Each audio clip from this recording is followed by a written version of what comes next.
Eu queria que você abrisse a palavra de Deus no Salmo 32. Deixa aberto, por favor. Salmo 32. Eu coloquei um título nessa mensagem. Na verdade, coloquei 3 títulos.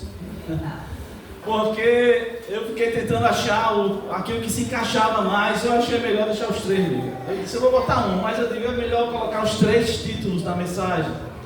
O primeiro título é: os que se salvam são os que creem. Segundo título: aprender para se salvar. O terceiro título: o objetivo do aprendizado é a salvação. Aleluia. Então, vamos deixar os 3 títulos para essa mensagem. Não sei se alguém já fez isso, eu estou fazendo. Você vai deixar aberto aí, tá certo? A gente vai meditar no Salmos 32. Salmo 32 é o Salmo de Davi. E é interessante que a Bíblia atualizada, ela diz bem assim: de Davi, salmo didático. Quem tem a Bíblia atualizada, na revista atualizada, tem bem assim: de Davi, salmo didático. Quem está com a corrigida, está assim: masquil de Davi. E masquil é uma palavra hebraica que significa poema contemplativo, ou salmo de sucesso. Masquil também pode significar cântico responsivo. Masquil pode significar canção instrutiva, ou instruir, tornar atento, inteligente. Então isso é masquil. Mas eu vou basear na atualizada que tem na minha, assim: de Davi, salmo didático. Ou seja, o Salmo 32, ele tem por finalidade ensinar. A Bíblia toda foi escrita para o nosso ensino, diz o apóstolo Paulo. Tudo que está na Bíblia foi escrito para o nosso ensino, para que a gente cumpra o que foi ensinado. E o Salmo 32, ele traz um monte de ensinamentos. Então, de Davi, Salmo didático. O que é didática, irmão? A didática é um campo do conhecimento da pedagogia. E a didática é a arte de transmitir o conhecimento. Então, didática é a arte de transmitir o conhecimento. E a didática tem técnicas, métodos usados para o ensino. São 3 elementos da didática: professor, aluno e conteúdo. E existe na didática alguns pilares. Coloquei aqui 5 pilares. Pilares da didática é aprender a conhecer, aprender a fazer, aprender a viver com os outros e aprender a ser. Então esses são alguns pilares da didática. Então, aprender, ser, conviver, conhecer. Alguns colocam ainda que a didática tem como propósito transformar, recomeçar, preservar, priorizar. Então o Salmo de Davi, salmo didático, foi escrito para nos ensinar algumas coisas. O Salmo 32 tem um monte de coisas para nos ensinar. Você já ouviu alguém dizer assim: ele tem uma boa didática? Ou seja, ele consegue passar aquilo que ele quis passar. Então, a ideia de Davi no Salmo 32 era passar alguns ensinamentos para nós. E nós vamos então meditar sobre isso. O Salmo 32, ele é parente do Salmo 51. Depois você lê o Salmo 51, mas o Salmo 32, ele é parente do Salmo 51, que fala justamente da queda de Davi. E aí a gente fica pensando, irmão, há algumas coisas hoje em dia que as pessoas dizem assim: eu quero aprender com os meus erros. Bom, pelo menos aprendeu, né? Mas a gente diz assim: não, eu prefiro aprender errando. Tá bom? Você acha que é legal? Se aprender, benção. Tem outros que dizem assim: eu quero aprender com os erros dos outros. Bom também. Legal, né? Eu aprendo com os meus erros e aprendo com os erros dos outros. E alguns dizem que a gente pode aprender pela observação prévia, ou seja, pela investigação. Eu posso ver as possibilidades de alguma coisa e eu digo: rapaz, se eu for por aqui pode dar errado, se eu for por aqui pode dar errado, se eu for por aqui pode dar certo. Então eu vou por aqui pelo que pode dar certo.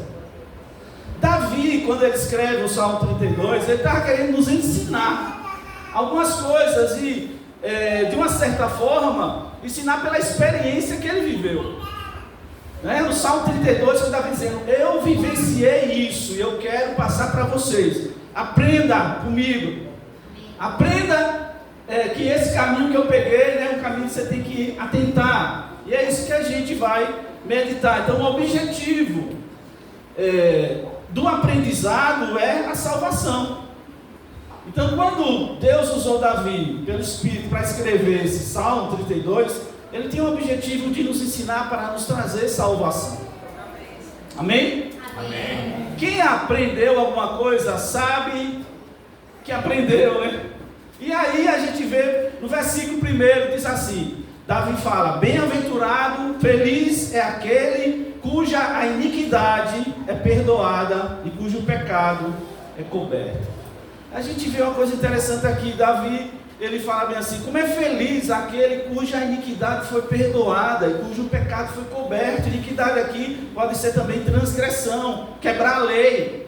Então ele diz: como é feliz a pessoa que teve a sua iniquidade perdoada e o seu pecado coberto. E a gente vê uma coisa de aprendizado aqui, que a gente precisa parar para pensar sobre isso, irmão. A gente precisa entender, saber que a gente peca. Saber se você não peca, você já pecou, ou você já transgrediu alguma vez. E deixa eu dizer uma coisa: se você já pecou alguma vez na vida, eu acho que você já pecou, e aconteceu um incômodo, foi legal, né? Não sei se você já teve uma experiência de alguém chegar e dizer assim: eu não sei se Deus ainda me quer. Será que eu blasfemei contra o Espírito Santo? Será que eu fiz alguma coisa que Deus não consegue me perdoar? Aí eu digo a você: por você sentir isso, você tem perdão.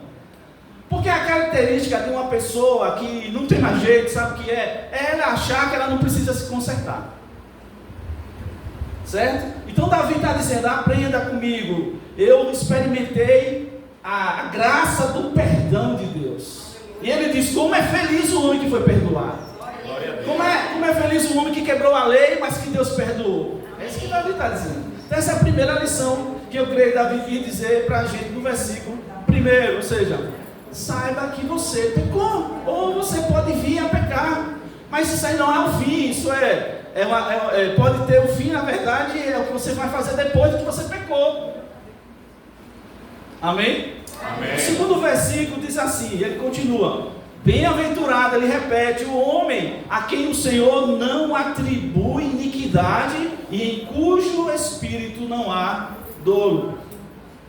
E aqui a gente vê uma outra coisa que eu creio que Davi quis ensinar, que quem aprendeu, né, sabe que a saída para o pecado, para o erro, guarda isso aqui, é uma dádiva. Não queira se justificar pelas suas obras. Não queira se justificar, o que Davi está dizendo assim: não adianta, se você errou, errou e ponto final. O negócio agora é daqui para frente. Então às vezes a gente erra e a gente quer tirar o atrasado. Você já viveu isso? Eu já vivi. Eu já fiz alguma coisa errada, eu fiquei doido para acertar, como diz assim: Deus, eu vou mostrar que eu aprendi. E aí eu começo a fazer um monte de coisas justas. E daqui a pouco eu percebo que isso traz um bolo bravo na minha vida.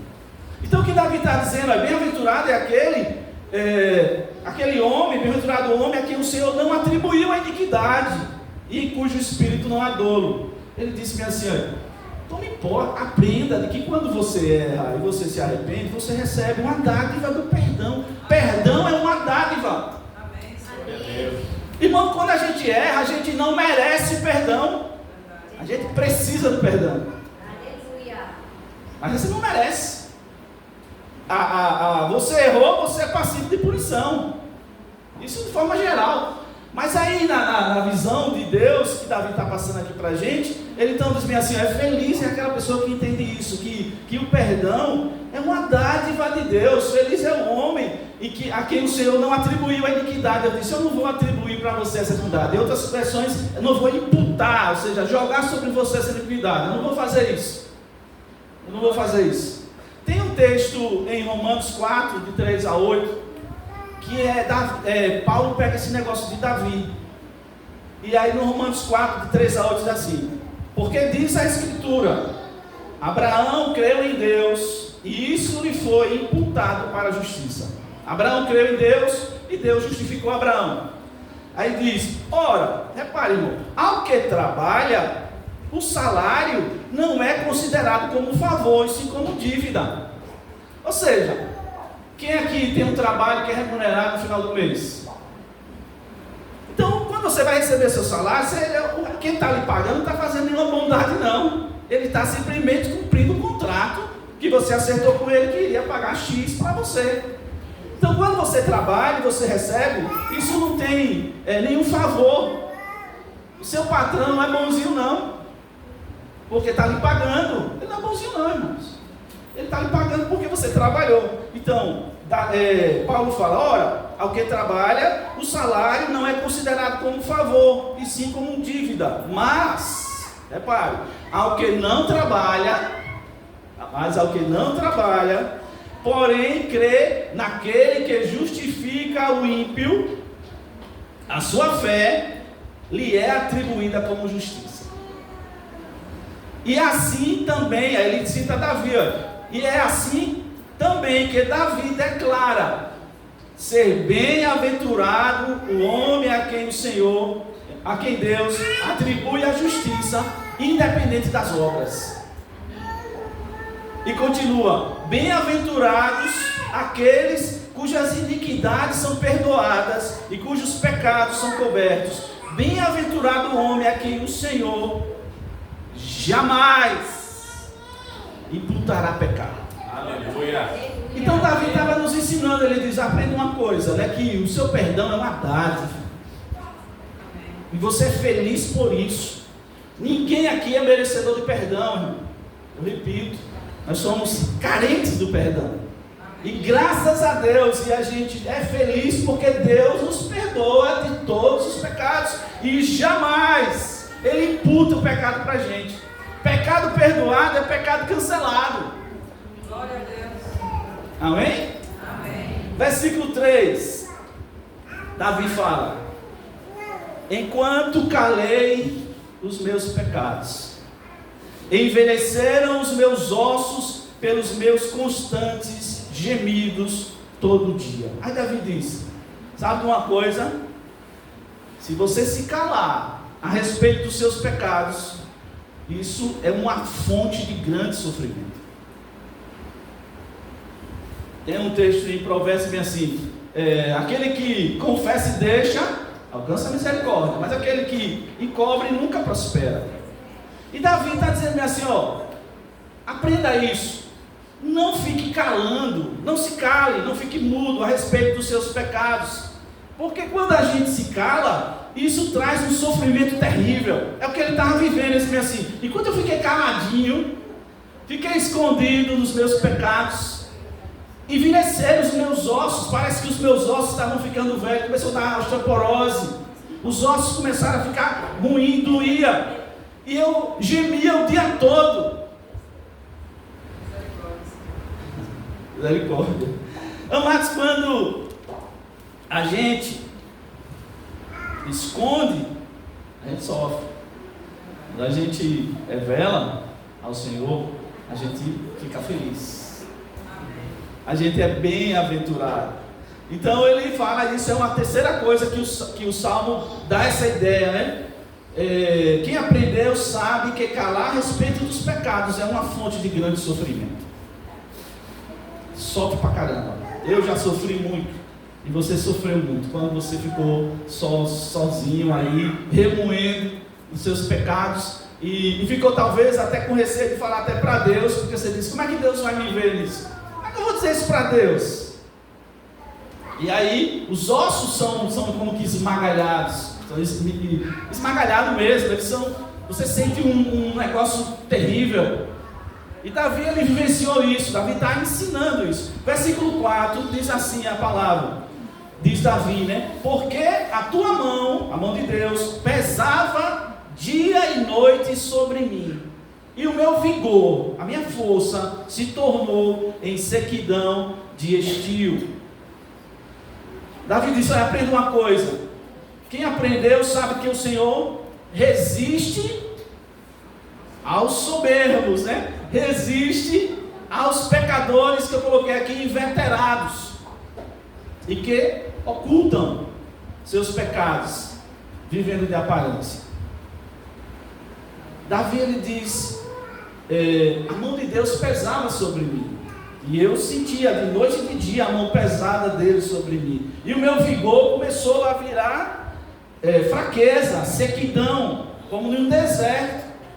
E Davi diz, aprenda uma coisa, eu estou passando para você a minha experiência, não oculte, né, o versículo anterior, porque Deus, ele é contra. Tem uma coisa que Deus gosta, e a Bíblia diz, da própria Davi diz, é a sinceridade no íntimo. Quando Deus vê um homem ou uma mulher que é sincero de coração, Deus se agrada. E Davi, aqui nesse momento que ele estava vivenciando, ele estava vivendo um momento meio camuflado, né? Quem já leu a história de Davi sabe que alguns dos pecados de Davi, e o pecado, digamos, mais famoso de Davi, foi o que ele fez com Batseba. Batseba era a mulher de um general dele, e ele então, ele deseja a mulher, ele possui a mulher, e depois ele arma um monte de coisas para tentar, né, fazer com que o marido ficasse com a mulher Urias, e ele finda, na verdade, mandando matar Urias, e ele ficou escondidinho. Só que, irmão, nesse salmo a gente percebe que a mão de Deus estava, sabe, colocando ele, pressionando ele. A mão de Deus estava, pense a mão de Deus, o dedo de Deus já é pesado, e a mão de Deus estava como que pressionando Davi, como dizendo assim, vai ficar assim, vai ficar assim, você vai ficar desse jeito. E ele sentia a mão de Deus de dia e de noite pesando sobre ele, até que, né, a gente sabe que ele resistiu, irmão. E eu me lembro de Paulo, quando Paulo vem para Damasco para pegar os irmãos, e a Bíblia diz que ele caiu quando viu a glória de Deus, de Jesus. E aí a Bíblia diz que Jesus fala para Saulo, né, diz assim, por que você está resistindo a usar aguilhão? Dura coisa você resistir. Aguilhão é um ferro pontiagudo que o pessoal fura bicho, boi, para sair e dizer assim, rapaz, lá para lá, né, começa a furar o boi. É como se Jesus estivesse furando Paulo, e Paulo lá lutando. Paulo não se entregou logo a Deus não, quando ele caiu do cavalo. Com certeza ele ficou, que é isso? Que negócio é esse? Era um cabra muito destemido, né? Mas aí era como se Jesus estivesse cutucando ele. Vai ficar assim, Você pensa que isso é alguma coisa? Ele lá no chão, cego, e Deus furando ele. Aqui Davi está dizendo uma experiência parecida com essa. Ele estava sentindo a mão de Deus apertando ele, e ele dizendo, que é isso? Essa mão não sai de cima de mim. E eu estou me sentindo o meu vigor indo embora. E a gente sabe que Deus levanta um profeta, o profeta vai lá e o profeta desafia, né? Revela o pecado de Davi, e ele então cai prostrado e diz, Senhor, eu pequei, sou digno de morrer mesmo. E Deus diz, não, você não vai morrer não. Então essa é mais uma verdade que Davi está querendo nos ensinar. Quem aprende, vou repetir, sabe que o Senhor resiste aos pecadores inveterados e que se ocultam, ou que ocultam seus pecados, vivendo de aparências. Versículo 5, aí ele fala, confessei-te o meu pecado, e a minha iniquidade não mais ocultei. Eu disse, confessarei ao Senhor as minhas transgressões, e tu perdoaste a iniquidade do meu pecado. Aí ele está nos ensinando o que aqui? Outra coisa que ele está nos ensinando, a quinta coisa, é assim, saiba de uma coisa, saiba que a confissão é o meio da libertação. Quando ele caiu em si, ele começou a confessar o pecado a Deus, ele começou a sentir aquilo que ele falou no versículo 1 e 2, eu sou um bem-aventurado, sou feliz. Então aquela sequidão começou a ir-se embora, né? Ele disse, foi bom confessar o meu pecado ao Senhor, e a minha iniquidade eu não escondi. E eu comecei a dizer, e tu perdoaste a iniquidade do meu pecado. Versículo 5. Então, irmãos, Davi está nos ensinando, queridos, saiba que a confissão é um meio de libertação. Confissão liberta. Se você tem alguma coisa dentro de você, você não confessa, você vai se sentir como o Davi está se sentindo, em terra seca. Você vai perceber as suas forças indo embora. Mas quando você chega diante de Deus e você abre o seu coração e diz a Deus, a minha vida, olha o que está se passando comigo, você vai perceber que você vai entrar em um outro estágio, um estágio, na verdade, de bem-aventurança, de libertação, porque a confissão, eu repito, ela é o meio da libertação. Aí o versículo 6, Davi diz, sendo assim, todo homem piedoso te fará súplicas em tempo de poder encontrar-te. Com efeito, quando transbordarem muitas águas, não o atingirão. Glória a Deus. Aí Davi está dizendo assim, ó, quem aprende sabe que a piedade é um dos frutos da confissão. Repare, a confissão traz libertação ou perdão, e a confissão ela é um fruto da piedade. E o que é piedade? É o que ele diz aqui, com efeito, quando, sendo assim, todo homem piedoso. Aí Davi está saindo de um pecador que estava escondido para um cara piedoso. Ele diz, olha, o piedoso, ele faz súplicas a Deus em tempo de poder encontrar-te. E com efeito, quando transbordarem as muitas águas, não o atingirão. Ou seja, quando vier as broncas, Deus vai guardar. É isso que ele está dizendo. Deus vai guardar aqueles que confessam. Então, a piedade é um dos frutos da confissão. Se você é piedoso, você é um confesso. Vou dizer, um réu confesso. Você é um réu confesso. Sabe o que é um réu confesso? É aquele réu que assume que errou. A piedade traz isso. Traz o fruto da piedade, é a confissão. A confissão produz a piedade. Versículo 7. Aí ele diz, perceba que ele está saindo, ele fala da bem-aventurança, da felicidade, de não ter os pecados mais, digamos assim, na cara dele. Deus livrou ele mostra o que ele passou, e depois ele vai mostrar coisas que a confissão causou na vida dele. A gente vai ver no versículo 7, eles vêm assim, tu és o meu esconderijo, Aleluia. tu me preservas da tribulação, Glória a Deus. e me cercas de alegres cantos de livramento. Aleluia.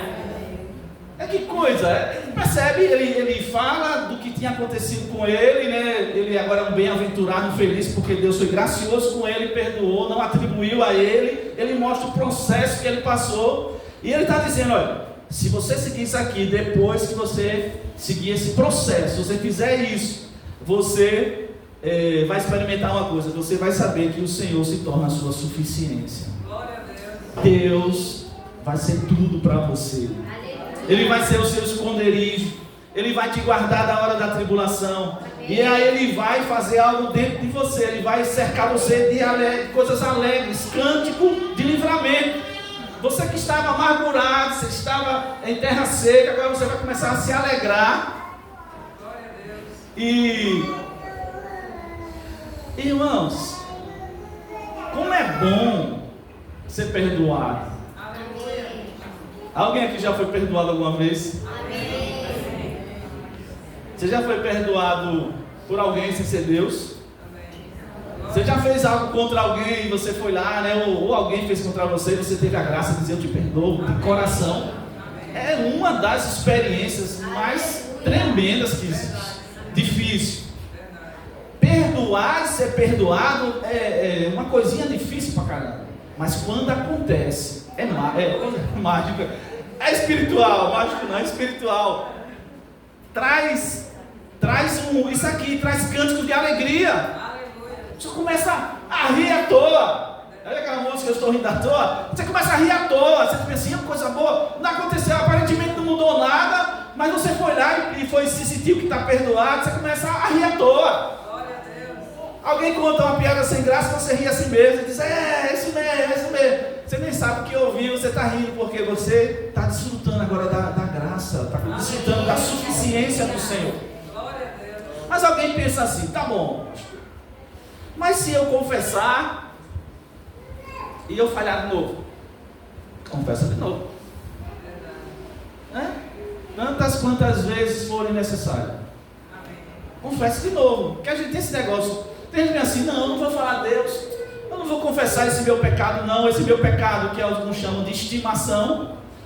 Esse meu pecado de estimação eu não vou contar a Deus, não. Sabe por quê? Porque eu não quero abrir mão dele. Ou eu sei que se eu contar e dizer, Deus, eu não vou mais fazer esse meu pecado de estimação, não. Apesar de que esse meu pecado de estimação, ele está me trazendo tristeza, eu estou me sentindo amargurado, meus ossos estão secando, mas eu não vou contar, não. Por quê? Porque eu sei que se eu contar, eu vou fazer de novo. Eu quero dar um conselho de Davi. Confesse seu pecado, não oculte. E aí você vai experimentar uma graça tão grande que vai lhe dar força para você vencer esse negócio que você não consegue vencer sozinho. E até se você conseguisse vencer sozinho, você não precisava estar encrencado com ele, né? Se você não consegue vencer um pecado na sua vida, um erro, é porque você não consegue vencer. Você está precisando de alguém, de uma ajuda externa. E essa ajuda externa, o nome dele é nosso Deus amoroso, bondoso. Porque se você desse jeito, você não precisava. Aí no versículo 8 diz assim, aí Davi fala, repare que o texto aqui é justamente didático, é ensinar. Aí Davi diz assim, instruir-te-ei e te ensinarei o caminho que deve seguir. E sob as minhas vistas te darei conselho. E aqui eu coloquei que quem aprende sabe que o aprendizado é para ensinar, ou seja, Davi, eu passei, eu estou ensinando a vocês para que vocês também, quando passarem, aprendam como sair. Quando Deus consola a gente, Paulo diz que é para consolar os outros. Quando você entra em uma encrenca e você sai da encrenca, é para que você, quando vê alguém na encrenca, você ajude ele a sair da encrenca. As experiências que Deus nos dá, ou permite que a gente entre, boas ou ruins, é justamente para nos ensinar, para que a gente ensine a outros. E a gente diz assim, eu sei como é, eu passei por aí, eu sofri aí, enquanto eu fiquei ali escondendo, eu sofri pra caramba, mas quando eu cheguei para Deus e abri o bocão e o coração, eu percebi que as coisas começaram a mudar, eu comecei a viver uma outra dimensão. Então, Deus deixa ou faz algumas coisas na vida da gente para que a gente aprenda para ensinar. É o que Davi está fazendo no Salmo 32, ele está dizendo, estou ensinando o que eu passei. Eu sei o que é viver, digamos, do lado do mal e do lado do bem. Eu sei o que é me esconder de Deus e eu sei o que é me revelar a Deus. Salmo 32, ele começa a entender que ele precisa se revelar a Deus. Irmão, Deus sabe de tudo. Amém. Mas ele gosta que a gente conte tudo para ele, sabia disso?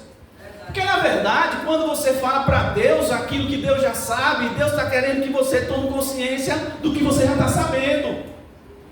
É para que você tenha noção do que você já sabe. Na verdade, não é que ele quer saber, que ele já sabe. É quer dizer, eu quero que você fale, porque quando você fala, você tira de dentro de você.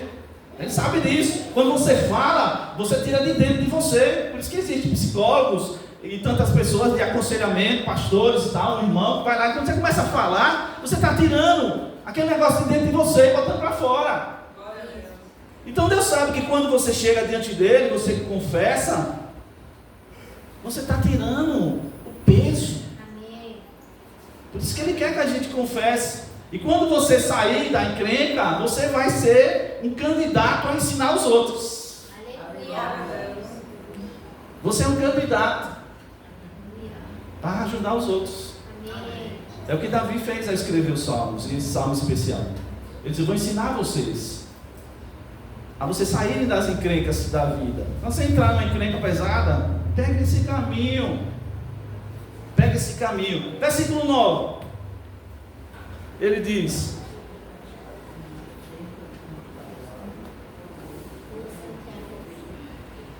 repare que Davi diz no versículo 9, olha, não sejais como o cavalo ou a mula, sem entendimento, os quais com freios e cabrestos são dominados, de outra sorte não te obedece. Aí Davi está dizendo assim, quem aprende com Davi, né, com a palavra, sabe que, eu coloquei assim, a dura cerviz é isso aqui, certo? Você não se inclinar. A obstinação. Obstinação é você ser aquela pessoa resistente. Você sabe que está atrapalhado, você é resistente. Não, eu sou assim mesmo e eu não dou meu braço a torcer. É aquele que tem dureza de coração.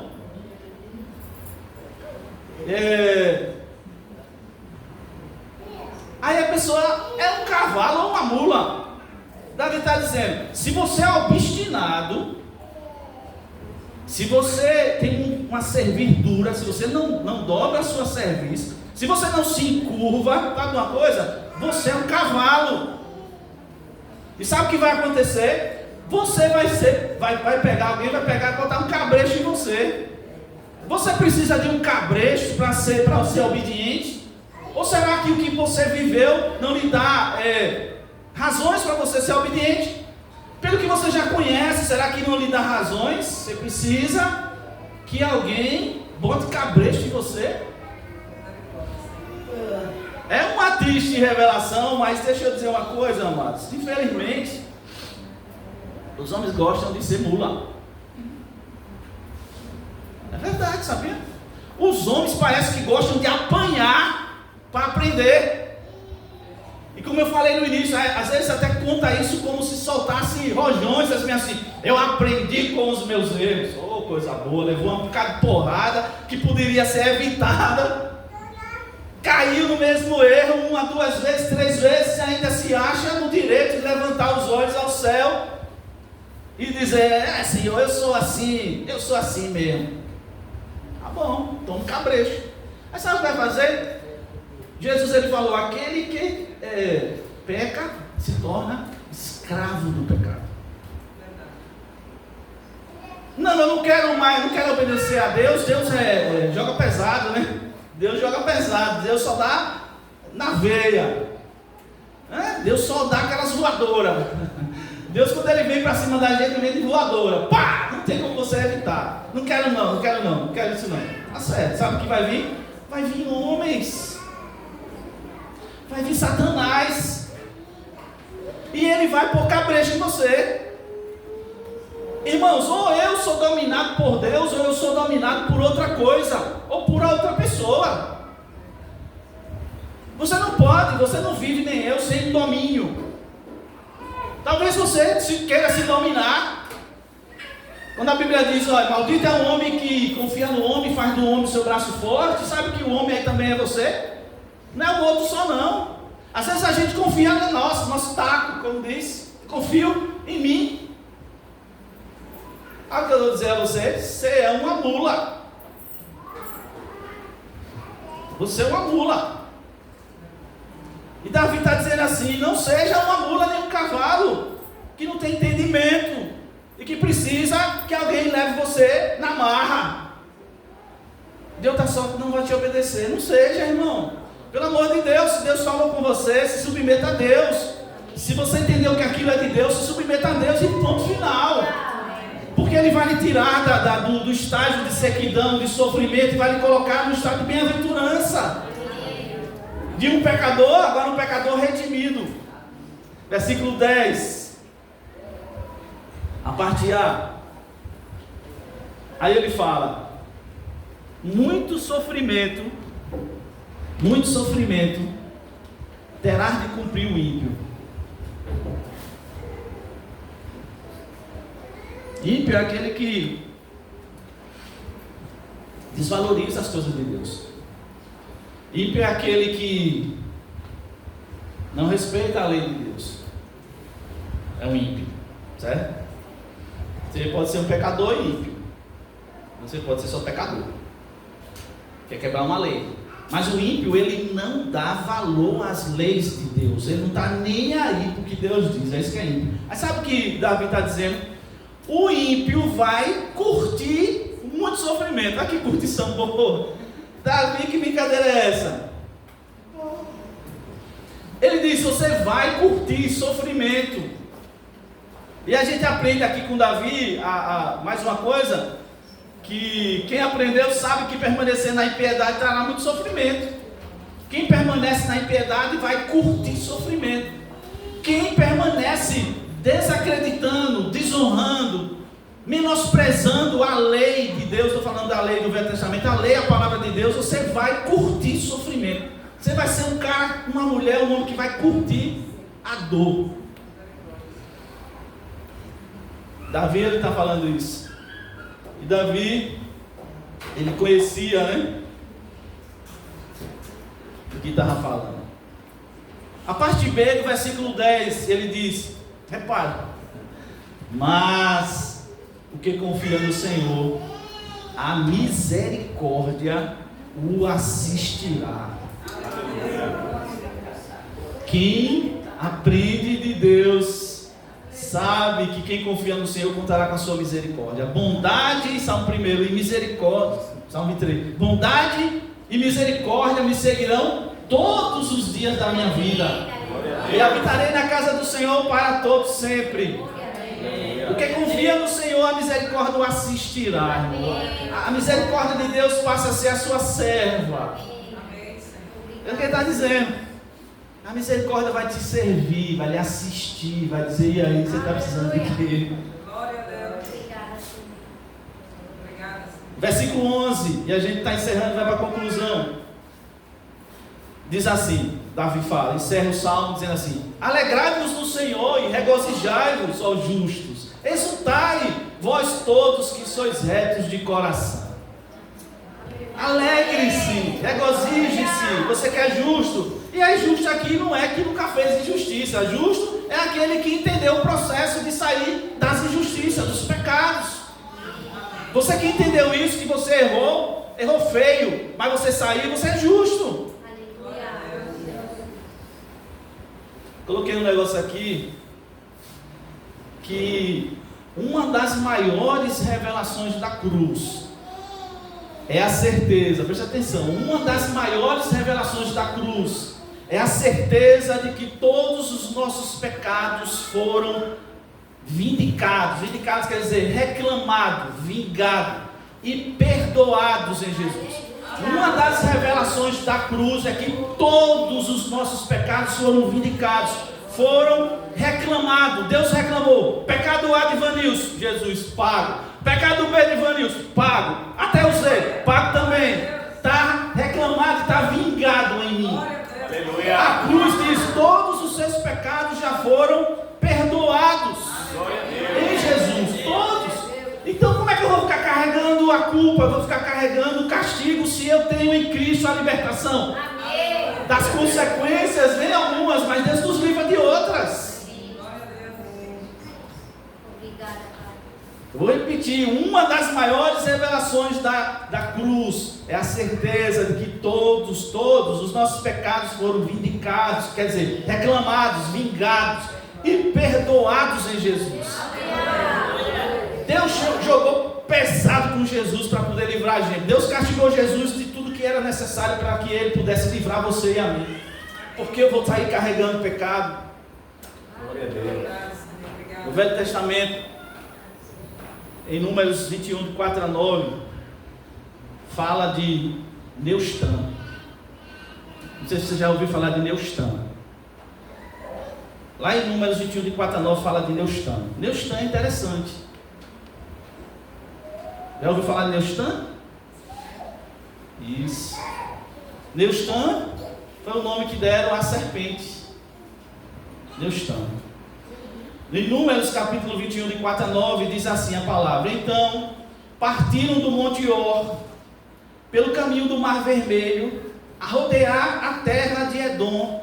Porém o povo se tornou impaciente no caminho. E nós somos assim, né? Deus faz a gente dar umas voltas e a gente fica agoniado. Deus, de novo? E eu tenho que ir de novo para a igreja? E vou escutar de novo a mesma coisa, Deus. E eu já sei isso de coisa salteada. Eu vou andar pelo mesmo caminho. Deus, vamos, filho, por aqui, pelo Mar Vermelho, bora. A gente fica impaciente. Temos uma impaciência de matar. Eu me lembro uma mulher, né, falando com Sansão: rapaz, você está me dando uma impaciência de matar. Já viveram isso não? Espero que não aqui. Ninguém nunca viveu uma impaciência de matar. Amém? Paciência de matar é um negócio terrível, irmão. Você está tão agoniado que só tem um jeito de matar. Foi o que Sansão disse para a Dalila, só comendo o juízo dele, ficou tão assim. Aí ele não matou ela, se matou. Mas aí não é para matar ninguém não. Aí diz que ele, né, então o povo se tornou impaciente no caminho. E o povo falou contra Deus e contra Moisés. Diz: por que nos fizeste subir do Egito? Para que morramos neste deserto, onde não há pão nem água. E a nossa alma tem fastio deste pão vil. Deus tinha feito chover do céu pão. E o povo estava dizendo: esse pão é vil. Eu tenho fastio, Deus. Eu tenho fastio do que o Senhor me dá. No meio do deserto, eu tenho fastio. Às vezes a gente tem fastio. Deus dá as coisas para a gente ficar com fastio. Não é? É um negócio assim: Deus está me dando agonia. Todo dia comendo a mesma coisa. Todo dia eu estou comendo a mesma coisa. Todo dia chove, eu tenho que esperar chover. Todo dia o pão para eu comer. E aí os homens estavam assim, eles estavam com uma alma. A nossa alma não era nem a carne, era a alma. Não era nem o físico, era a alma deles. Ou seja, dentro deles, a alma deles estava, sabe, enojando as coisas de Deus. Então o Senhor, tá bom, tá assim, né? Tá bom, beleza. Então diz o texto: o Senhor mandou entre o povo serpentes abrasadoras, que mordiam o povo, e morreram muitos do povo de Israel. Veio o povo a Moisés e disse: havemos pecado. Eu me lembro disso aqui, havemos pecado, quando é eleito o Papa, havemos Papa, né? Papa, né? Havemos Papa. Mas não tem nada a ver não. Havemos pecado. O povo disse: realmente a gente pecou. Repare, caiu a ficha, não foi? Caiu a ficha. Havemos pecado, porque temos falado contra o Senhor e contra ti. Ora ao Senhor que tire de nós as serpentes. Então Moisés orou pelo povo. Disse o Senhor a Moisés: faze uma serpente abrasadora, põe-na sobre uma haste, e será que todo mordido que a mirar viverá. Fez Moisés uma serpente de bronze e a pôs sobre uma haste. Sendo alguém mordido por alguma serpente, se olhava para a de bronze, sarava. Deustã, a palavra Deustã quer dizer objeto de bronze ou latão. Alguns fazem uma mistura lá para dizer de serpente e tal.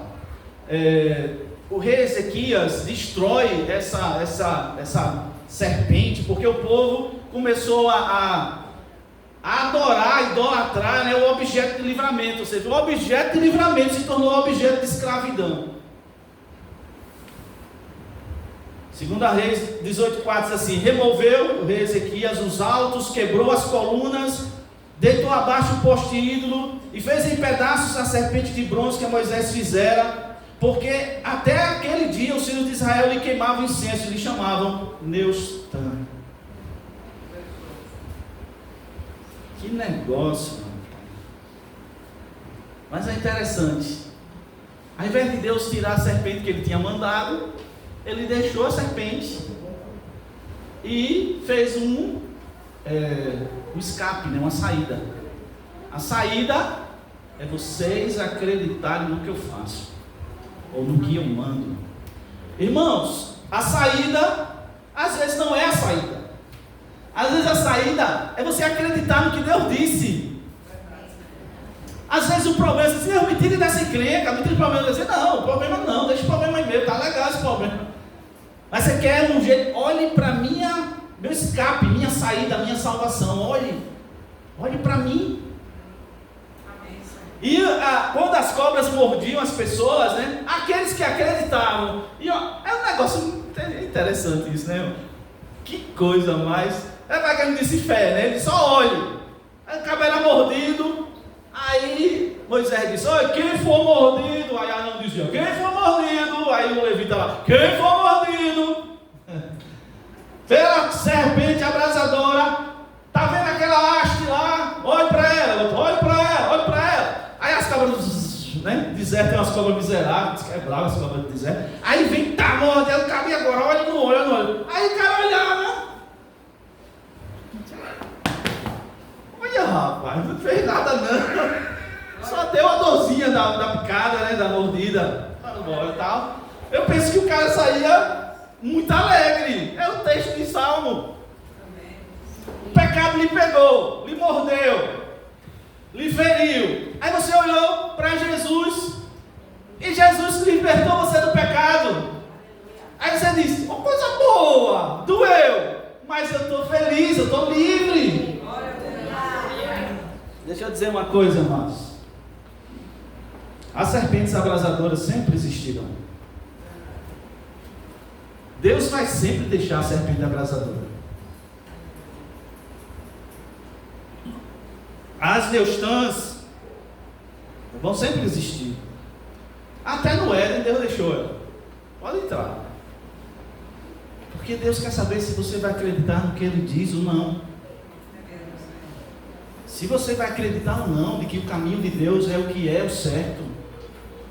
De que se você errar, o jeito é só confessar e consertar. Não tem outro jeito.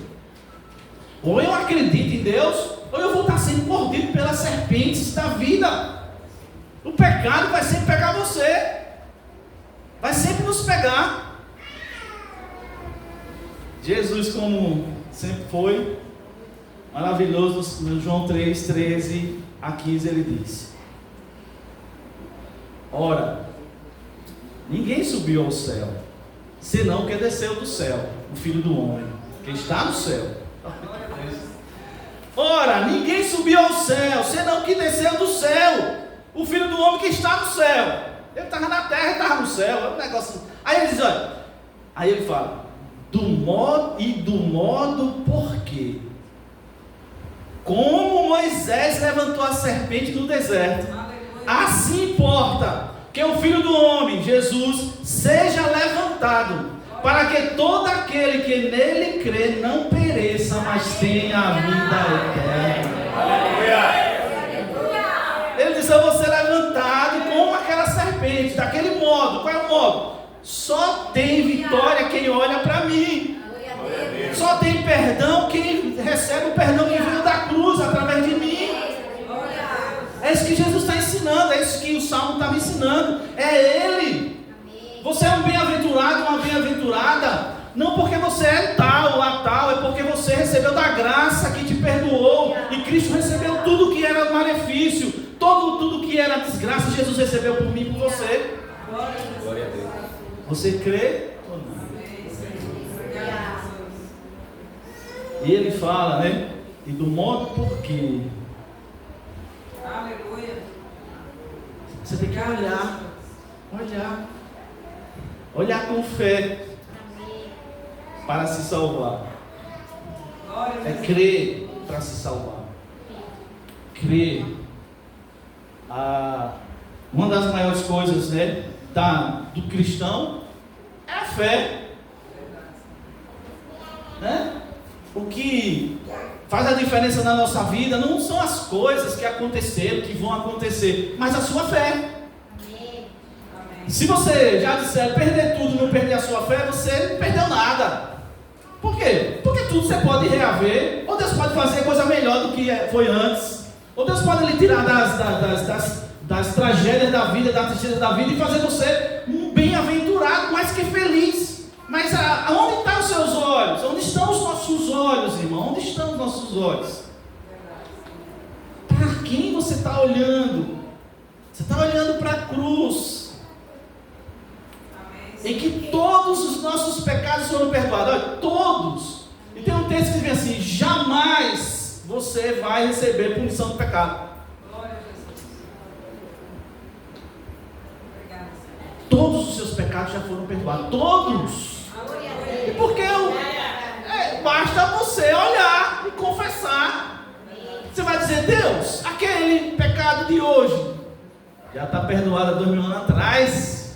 Pecado que eu vou cometer daqui a 1 ano já está perdoado há 2000 anos atrás. E qual é o segredo? É você acreditar que está perdoado e confessar. Você confessa. Enquanto você se cala, é como se o pecado que você já recebeu perdão não lhe atinge a graça do perdão, a alegria. Dá para entender isso? teologia, melhor, na eclesiologia, na soteriologia, salvação.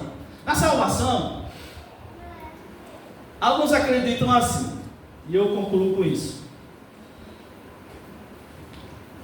Se Jesus quis salvar todo mundo, né? E ele morreu na cruz pelo pecado, então todos seriam salvos. Por quê? Quem defende a predestinação? Porque Deus não poderia julgar o pecado duas vezes na vida de alguém. Fica assim, né? Porque se Jesus morreu pelo pecado de todo mundo, então todo mundo está liberado. Aí você fica assim, é um negócio que a gente não vai entrar aqui, que isso aí já vai estudo. Mas só para pensar o seguinte, amado. Penso eu, dentro dessa visão aqui, e sabe qual é a questão? É daqueles que reconhecem porque você não reconhece. É daqueles que é mordido e não olha porque diz, negócio de uma cobra, rapaz, que ideia, uma cobra de metal lá. Eu vou estar olhando para a cobra de metal. Eu vou estar olhando lá para a cruz. Eu não.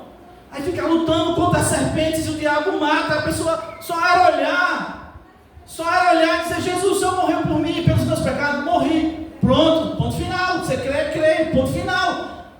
O efeito do pecado não vai lhe atingir. Está para entender? Aí tem uns que não, faz vista grossa. Por isso que o céu se horroriza quando um homem diz, eu não quero Jesus, que ele está dizendo, eu estou assinando meu atestado de óbito. Quando você nega Jesus, ou você rejeita Jesus, você está assinando seu atestado de óbito eterno. Você está dizendo, eu estou querendo morrer eternamente. É fé.